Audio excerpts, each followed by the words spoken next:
नमस्कार जन उत्तराखंड में आप सभी का स्वागत है। मैं हूं आपके साथ स्फूर्ति सिंह। खबरों की शुरुआत करेंगे, लेकिन उससे पहले एक नजर हेडलाइंस पर।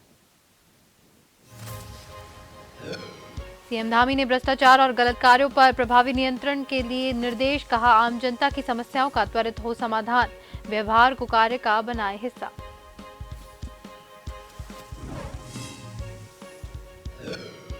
उत्तराखंड के पर्यटन मंत्री सतपाल महाराज जोशीमठ से लौटे, आपदा को लेकर दिए निर्देश, कहा धामी सरकार बेहद संवेदनशील।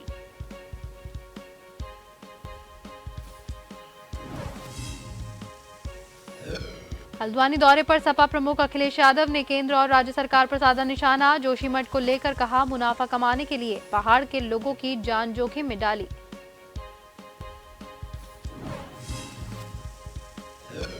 कांग्रेस का हाथ से हाथ जोड़ो यात्रा अभियान 26 जनवरी से होगा आगाज, कांग्रेस घर घर जाकर कांग्रेस की विचारधारा से लोगों को जोड़ेगी।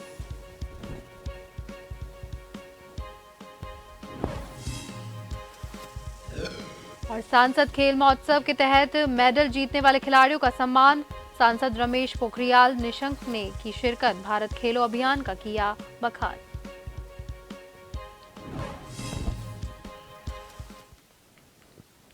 और अब खबरें विस्तार से।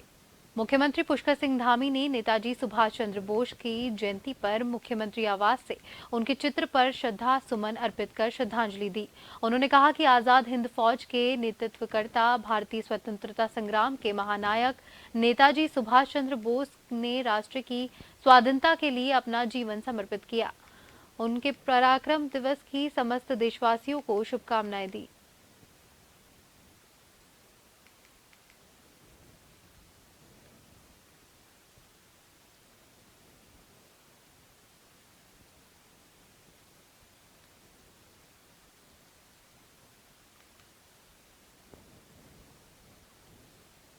मुख्यमंत्री पुष्कर सिंह धामी ने जोशीमठ को लेकर कहा कि प्रदेश सरकार बेहद संवेदनशील है।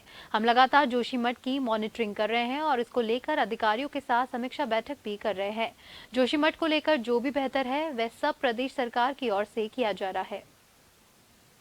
लगातार मॉनिटरिंग भी कर रहे हैं, लगातार समीक्षा भी कर रहे हैं और लगातार उस पर नज़र बनाए हुए हैं कि आगे आने वाले समय में जो भी सबसे अच्छे मार्ग हो सकते हैं, अच्छा वे हो सकता है, उस वे को हम लोग आगे फॉलो करेंगे।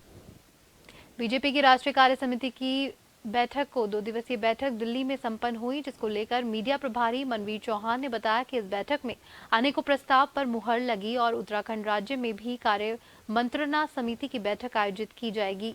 बैठक में उन प्रस्तावों पर चर्चा भी किया जाएगा और सरकार के कार्यों को बूथ स्तर तक पहुंचाया जाएगा ताकि लोगों को इसकी जानकारी मिल सके। आगे मनवीर चौहान ने बताया कि ये बैठक 29 से 30 जनवरी को मुनि की रेती में आयोजित की जाएगी। इसके बाद जिलों की कार्य समिति की भी बैठक की जाएगी। अभी हमारी भारतीय जनता पार्टी की राष्ट्रीय कार्य समिति की बैठक दिल्ली में 2 दिवसीय बैठक दिल्ली में संपन्न हुई, जिसमें अनेकों प्रस्ताव पारित किए गए और उन्हीं प्रस्तावों को आगे हमारे सभी प्रदेशों में प्रदेश की कार्य समितियाँ बैठक होनी सुनिश्चित हुई हैं। उनमें उन प्रस्तावों को आगे विस्तार से उन पर चर्चा और उसको बूथ स्तर तक जो हमारे केंद्र की सरकार की योजनाएं हैं, जो प्रदेश सरकार की जो योजनाएं हैं, उनको बूथ स्तर तक पहुंचाने के लिए प्रदेश की हमारी प्रदेश कार्यसमिति की बैठक मुनिकरेती में 29 और 30 जनवरी को होना सुनिश्चित हुई है। उत्तराखंड के पर्यटन मंत्री सतपाल महाराज अभी हाल ही में जोशीमठ का दौरा करके देहरादून लौटे हैं। अपने जोशीमठ प्रवास के दौरान महाराज ने कहा कि अधिकारियों को जोशीमठ आपदा को लेकर कई दिशा निर्देश दिए हैं। सतपाल महाराज ने कहा है कि जोशीमठ आपदा को लेकर प्रदेश और केंद्र की बीजेपी सरकार बेहद संवेदनशील है। प्रधानमंत्री नरेंद्र मोदी और गृह मंत्री अमित शाह लगातार जोशीमठ को लेकर अपडेट ले रहे हैं और हर संभव मदद का आश्वासन भी दे रहे हैं।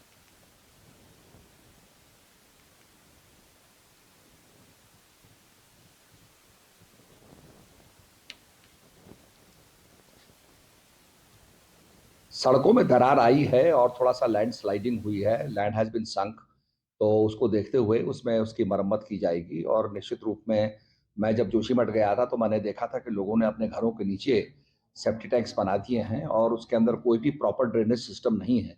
ऐसी स्थिति के अंदर क्या होता है कि जब कोई सोते फूटते हैं या कोई जिस प्रकार का प्रेशर पड़ता है तो उससे पानी जो है मट्टी को लेकर के निकलता है और वहां पर काफी कैविटी हो जाती है। उसी कैविटी के जरिए थोड़ा सा जोशीमठ जो है वो धंसा है और लोगों ने वहां की जो भविष्यवाणी थी उसको भी जोड़ते हुए ये कह दिया कि ये सीधे पाताल लोक में चले गया है। मैं समझता हूं कि जोशीमठ पाताल लोक में नहीं गया है, वहां पर महफूज खड़ा हुआ है और हम ये चाहते हैं कि पूरी सब मदद जो है जोशीमठ की जाएगी। माननीय प्रधानमंत्री जी ने भी और हमारे गृह मंत्री जी ने भी विश्वास दिलाया है कि जोशीमठ की हर संभव मदद की जाएगी। वहां पर मैंने अधिकारियों को आदेश किया है कि भाई आप कमरे खाली करिए ताकि जो लोग 10-10 आदमी एक कमरे में हैं वो और कमरों का इस्तेमाल कर सकें और हम लोग आगे भविष्य के अंदर चाहेंगे कि वहां पर विंटर गेम्स हों और औली के अंदर विंटर गेम्स को संपन्न करने के लिए हमने पूरा अध्ययन कर रहे हैं, उसका रिव्यू कर रहे हैं। कांग्रेस की देश भर में चल रही भारत जोड़ो यात्रा के बाद कांग्रेस कार्यकर्ता मजबूती के साथ घर घर जाकर लोगों को कांग्रेस की विचारधारा से अवगत करवाएंगे। मंगलौर से पूर्व विधायक काजी निजामुद्दीन के कार्यालय पहुंचे कांग्रेस के जिला अध्यक्ष और विधायक वीरेंद्र सिंह ने संगठन की बैठक आयोजित कर उत्तराखंड में 26 जनवरी को शुरू हो रही हाथ से हाथ जोड़ो यात्रा को सफल बनाए जाने के लेकर कांग्रेस कार्यकर्ताओं ने वार्ता की। कार्यक्रम में पहुंचे जिला प्रभारी याकूब सिद्दीकी ने कहा कि राहुल गांधी की भारत जोड़ो यात्रा पूरी तरह से सफल रही है।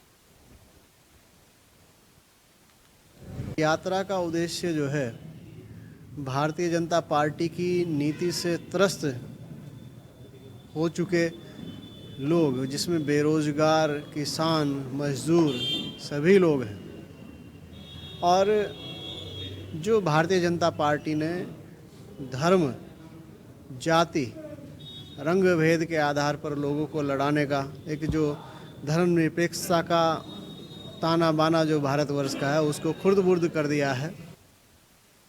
जिला विधिक सेवा प्राधिकरण सचिव हर्ष यादव ने देहरादून स्थित न्यायालय परिसर में प्रेस वार्ता में पत्रकारों को संबोधित करते हुए कहा कि देहरादून जनपद के अंदर आने वाले समस्त न्यायालयों ऋषिकेश, विकासनगर, डोईवाला, चक्राता में 11 फरवरी को सुबह 10 बजे से शाम 5 बजे तक राष्ट्रीय लोक अदालत आयोजन की जाएगी, जिसमें फौजदारी, मोटर दुर्घटना, वैवाहिक समस्या, श्रम भूमि, अर्जन विवाद, दीवानी मुकदमे, जलकर बिलों के मामले, वेतन भत्ता, घर वसूली जैसे मामलों की सुनवाई की जाएगी।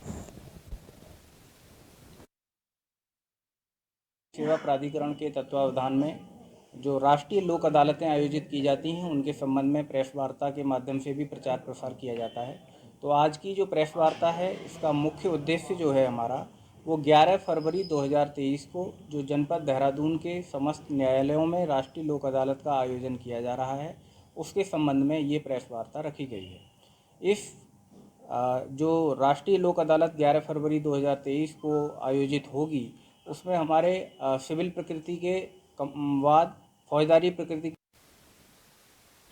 हल्द्वानी में अशोका लैंडेड से बेरोजगार 300 युवाओं ने पदयात्रा निकालते हुए गोलयूज मंदिर से न्याय की गुहार लगाई। पिछले 20 दिनों से हल्द्वानी के बूथ पार्क में धरने पर बैठे युवाओं का कहना है कि उनके द्वारा उत्तराखंड मुक्त विश्वविद्यालय द्वारा डिप्लोमा कोर्स किया गया, जिनको अशोका लैंडेड कंपनी द्वारा करवाया गया और उत्तराखंड मुक्त विश्वविद्यालय उनके डिप्लोमा कोर्स को यूजीसी में मान्यता नहीं दिला पाया।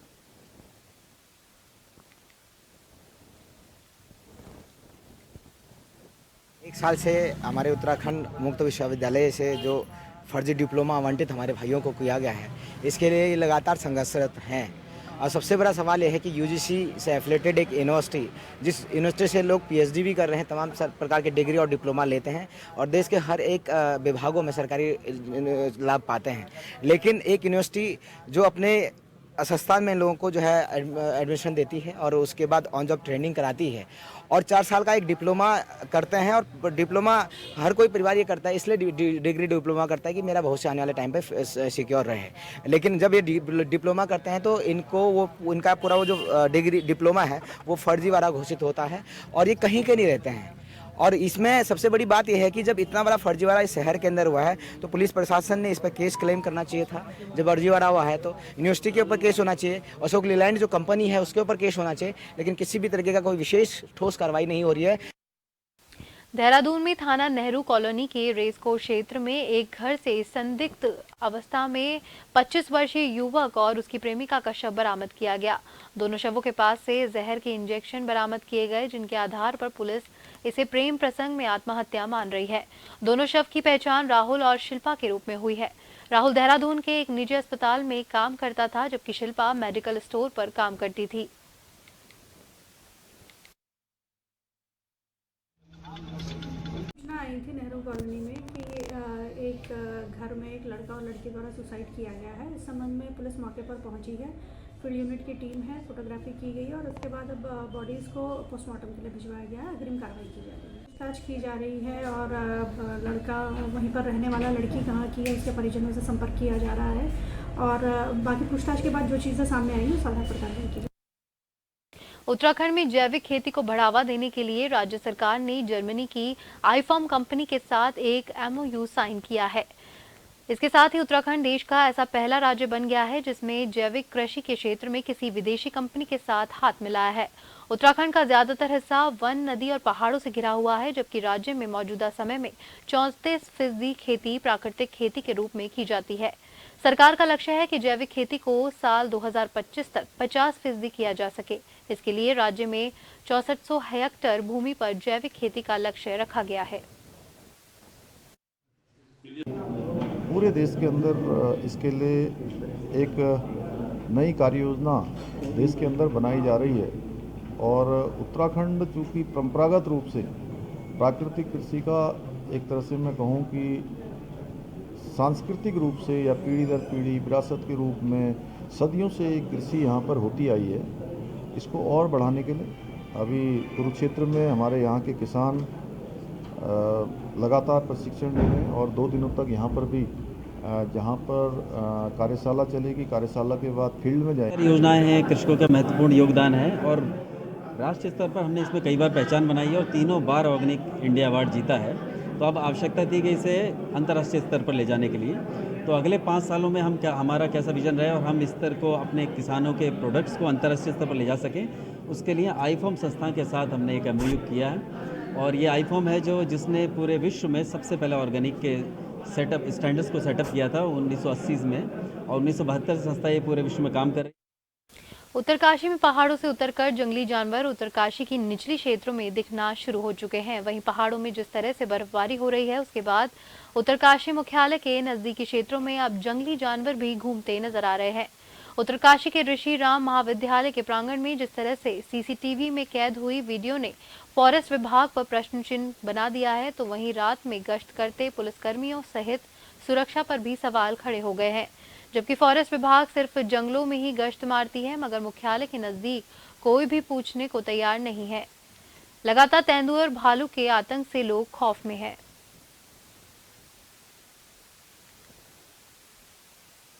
खबरों में वक्त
से हॉट शीट माने जाने वाली खानपुर विधानसभा के पूर्व विधायक कुंवर प्रणव सिंह एक बार फिर से अपने विवादित बयान को लेकर सुर्खियों में है।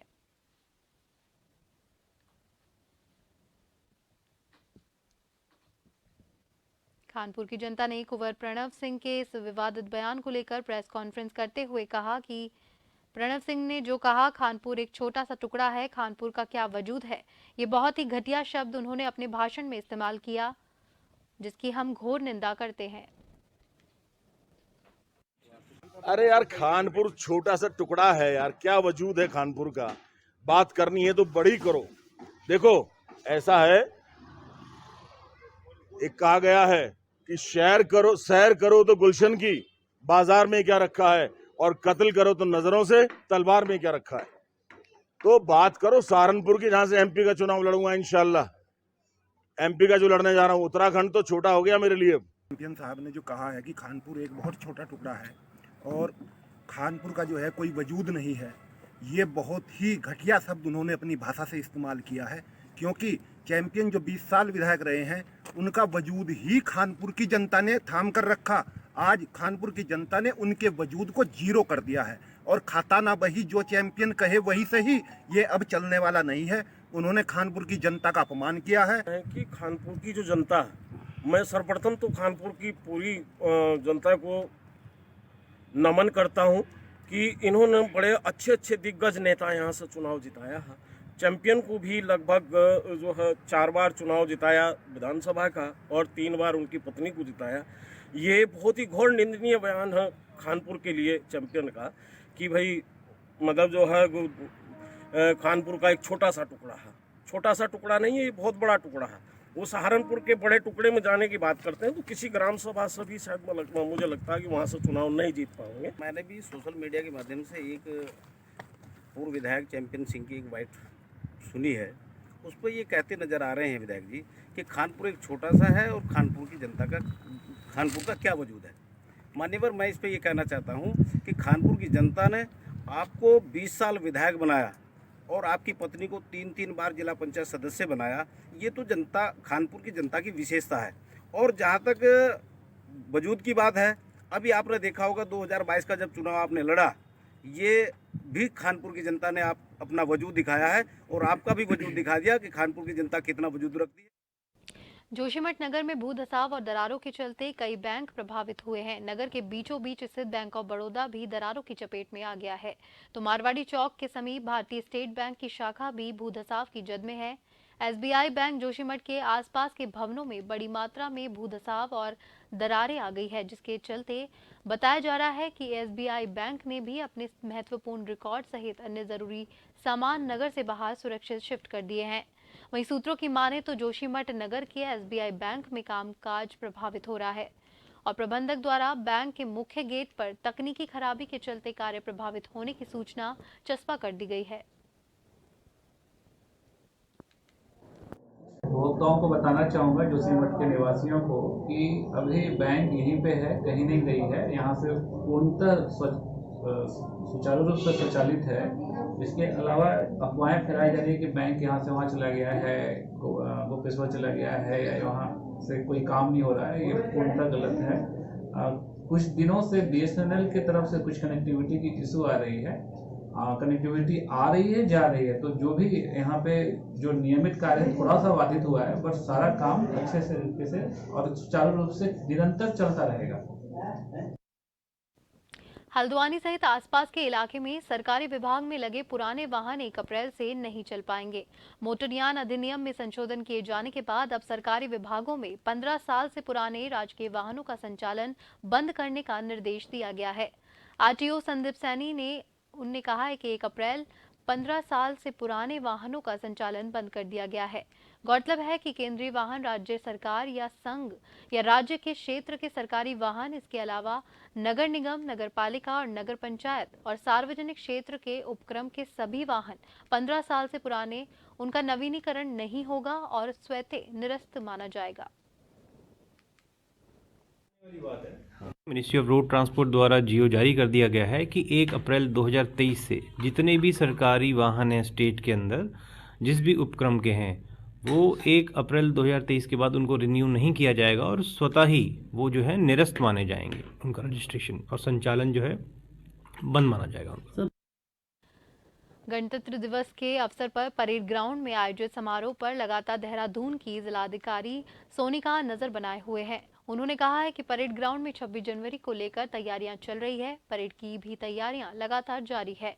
हमारे इन्विटेशन भी फाइनल है और हमने इन्वेंशन की भी व्यवस्था की है, जिसके द्वारा लोगों को आमंत्रण किया जा रहा है। साथ ही हमने परेड देखने के लिए पोर्टल भी ओपन किया है, जिसमें लोग लगातार रजिस्ट्रेशन करवा रहे हैं। होना है तो परेड ग्राउंड में तैयारियां चल रही हैं और परेड की प्रैक्टिस भी रेगुलरली चल रही है और हमने इनविटेशंस जो हमारे जाते हैं वो फाइनल हो गए हैं और ई इनविटेशन के द्वारा भी लोगों को बुलाया जा जो हमारे देखने आएंगे उनको बुलाया जा रहा है। एक पोर्टल भी ओपन किया है कि लोग जो आना चाह रहे हैं वो उस पर रजिस्टर कर लें और तैयारियां चल रही हैं। हल्द्वानी आवास विकास स्थित सुभाष पार्क में नेताजी की 126वीं जयंती धूमधाम से मनाई गई। इस अवसर पर विभिन्न स्कूलों से पहुंचे छात्रों ने यहां आयोजित विभिन्न प्रतियोगिताओं में विभाग किया। चित्रकला प्रतियोगिता सहित सांस्कृतिक कार्यक्रमों में लोगों का मन मोह लिया। बतौर मुख्य अतिथि पहुंचे नगर आयुक्त पंकज उपाध्याय द्वारा 90% देख चुके बुजुर्गों को शॉल और लाठी देकर सम्मानित किया।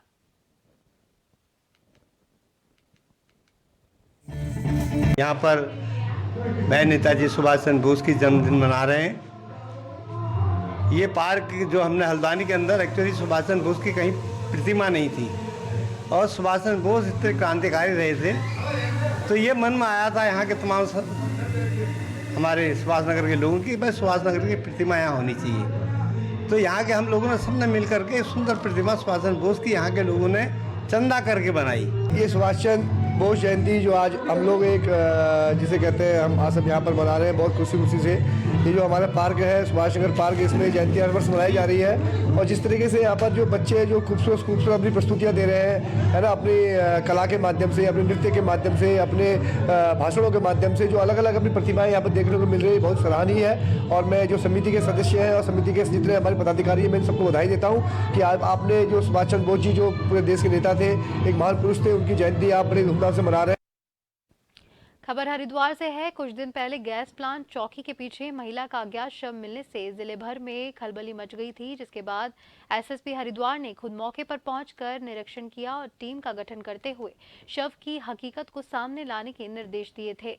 जिसके बाद हरिद्वार पुलिस ने हत्यारे को बिहारीगढ़ सहारनपुर से दबोचने में कामयाबी हासिल की है, जिसका खुलासा करते हुए एसएसपी हरिद्वार ने बताया कि मृतका कृष्णा ब्रह्मपुरी सिडकुल हरिद्वार में किराए पर अपनी 4 बेटियों के साथ रहती थी।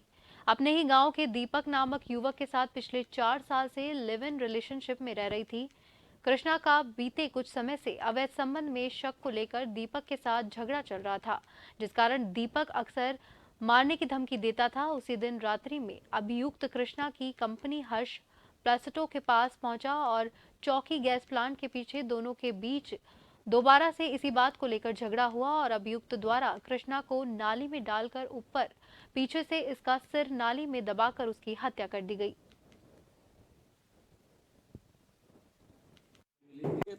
रानीपुर थाना क्षेत्र में जो है हमारी औद्योगिक क्षेत्र में एक नाले के में जो एक महिला की लाश मिली थी। तो महिला की शिनाख्त के प्रयास किए गए, टीम द्वारा घटनास्थल निरीक्षण किया गया, तो कहीं ना कहीं मामला हत्या से जुड़ा लग रहा था और इसके बाद जब पोस्टमार्टम रिपोर्ट के आधार पर हत्या का मुकदमा दर्ज किया गया था।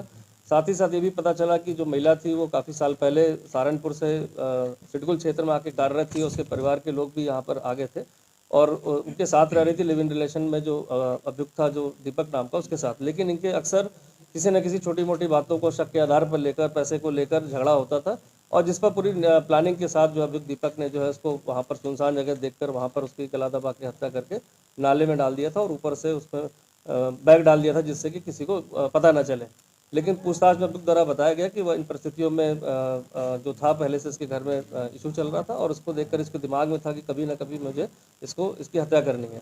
अभियुक्त लगातार इसमें अपने मोबाइल को बंद करके और कभी कभी फेसबुक पर भी सुसाइड वाली बातें लिखकर फ़ोन बंद कर रहा था। तो टीमें लगातार जो है यहाँ पर लगी थी, चाहे वो थाना की हो चाहे वो एसओजी की हो, और इसको भी देर रात्रि कल गिरफ्तार कर लिया गया। जिसको इसी के साथ जद उत्तराखंड में फिलहाल के लिए इतना ही। मुझे दीजिए इजाजत। नमस्कार।